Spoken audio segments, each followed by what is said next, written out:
దేశంలో మొట్టమొదటిసారిగా వందే భారత్ స్లీపర్ రైళ్లను పట్టాలెక్కించేందుకు రైల్వే శాఖ ముమ్మర కసరత్తు చేస్తోంది. ఇందులో భాగంగానే రైలు వేగాన్ని క్రమక్రమంగా పెంచేందుకు పలు పరీక్షలు నిర్వహిస్తున్నారు. ఈ పరీక్షల్లో రైలు గరిష్టంగా గంటకు 180 కిలోమీటర్ల వేగాన్ని అందుకున్నట్టుగా తెలుస్తోంది. ఈ మేరకు కేంద్ర రైల్వే మంత్రి అశ్విని వైష్ణవ్ ఓ వీడియోను షేర్ చేశారు. అందులో వందే భారత్ స్లీపర్ రైలు 180 కిలోమీటర్ల వేగంతో రైమంటూ దూసుకెళ్తోంది. అంతా వేగంలోనూ రైలు సీటు వద్ద ఉన్న ట్రేపై పెట్టిన గ్లాసులో చుక్క నీరు కూడా కింద పడకపోవడం విశేషం. ప్రస్తుతం ఇందుకు సంబంధించిన వీడియో వైరల్ గా మారింది. కేంద్ర మంత్రి అశ్విని వైష్ణవ్ సూచనల మేరకు రాజస్థాన్లోని కోటా రైల్వే డివిజన్లో ఈ పరీక్షలు నిర్వహించారు అధికారులు.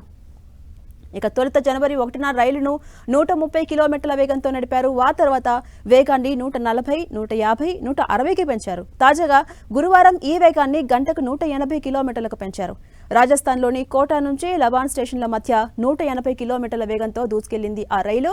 ఆ సమయంలో సాధారణ ప్రయాణికులను సమం చేసేంత బరువును రైల్లో ఉంచారు. విభిన్నమైన ట్రాక్ పరిస్థితుల్లో దీన్ని పరీక్షించారు. వచ్చే నెలలో ఈ ట్రయల్స్ కొనసాగుతాయని అధికారులు వెల్లడించారు. మరికొన్ని నెలల్లో వందే భారత్ స్లీపర్ రైళ్లను పట్టాలెక్కించే అవకాశాలున్నాయి. ఈ స్లీపర్ రైల్లో మొత్తం 16 బోగీలు ఉంటాయని, అందులో 10 థర్డ్ ఏసీకి, 4 సెకండ్ ఏసీకి, 1 బోగీ ఫస్ట్ ఏసీకి కేటాయించారని తెలుస్తోంది. వందే భారత్ స్లీపర్ రైల్లో సీటింగ్తో పాటు లగేజీ కోసం 2 బోగీలు అందుబాటులో ఉంటాయి.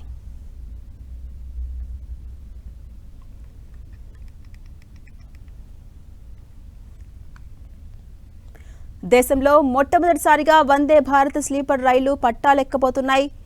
ఈ నేపథ్యంలో రైల్వే శాఖ ముమ్మరమైన కసరత్తును కొనసాగిస్తూ ఉంది. ఇందులో భాగంగా రైలు వేగాన్ని క్రమక్రమంగా పెంచేందుకు పలు పరీక్షలు నిర్వహిస్తోంది రైల్వే శాఖ. ఈ పరీక్షల్లో రైలు గరిష్టంగా గంటకు 180 కిలోమీటర్ల వేగాన్ని అందుకోబోతున్నట్టుగా తెలుస్తోంది. ఈ మేరకు కేంద్ర రైల్వే మంత్రి అశ్విని వైష్ణవ్ ఒక వీడియోను కూడా షేర్ చేశారు. అందులో వందే భారత్ స్లీపర్ రైలు గంటకు 180 కిలోమీటర్ల వేగంతో రైమంటూ దూసుకెళ్తుంది. ఆ విజువల్స్ ని కూడా మనం చూడొచ్చు. అంత వేగంలో కూడా రైల్లో సీటు వద్ద ఉన్న ట్రేపై పెట్టిన గ్లాసులో చుక్క నీరు కూడా కింద పడకపోవడం విశేషంగా కనిపిస్తోంది. ప్రస్తుతం ఇందుకు సంబంధించిన వీడియో సోషల్ మీడియాలో వైరల్ గా మారుతోంది. కేంద్ర మంత్రి అశ్విని వైష్ణవ్ సూచనల మేరకు రాజస్థాన్లోని కోటా రైల్వే డివిజన్లో ఈ పరీక్షలు కొనసాగుతున్నాయి. తొలుత జనవరి 1న రైలును 130 కిలోమీటర్ల వేగంతో ప్రారంభించారు. ఆ తర్వాత వేగాన్ని క్రమక్రమంగా పెంచుకుంటూ వచ్చారు. 140 కిలోమీటర్లు, 150 కిలోమీటర్లు, అలాగే 160కి పెంచారు. తాజాగా గురువారం ఈ వేగాన్ని గంటకు 180 కిలోమీటర్లకు పెంచారు అధికారులు. రాజస్థాన్లోని కోటా నుంచి లబాన్ స్టేషన్ల మధ్య 180 కిలోమీటర్ల వేగంతో ట్రైన్ దూసుకెళ్లింది. ఈ సమయంలో సాధారణ ప్రయాణికులను సమం చేసేంత బరువును ఆ రైల్లో ఉంచారు అధికారులు. ఇక విభిన్నమైన ట్రాక్ పరిస్థితుల్లో దీన్ని పరీక్షించడం జరిగింది. వచ్చే నెలలో ఈ ట్రయల్స్ కూడా కొనసాగుతాయని అధికారులు వెల్లడిస్తున్నారు.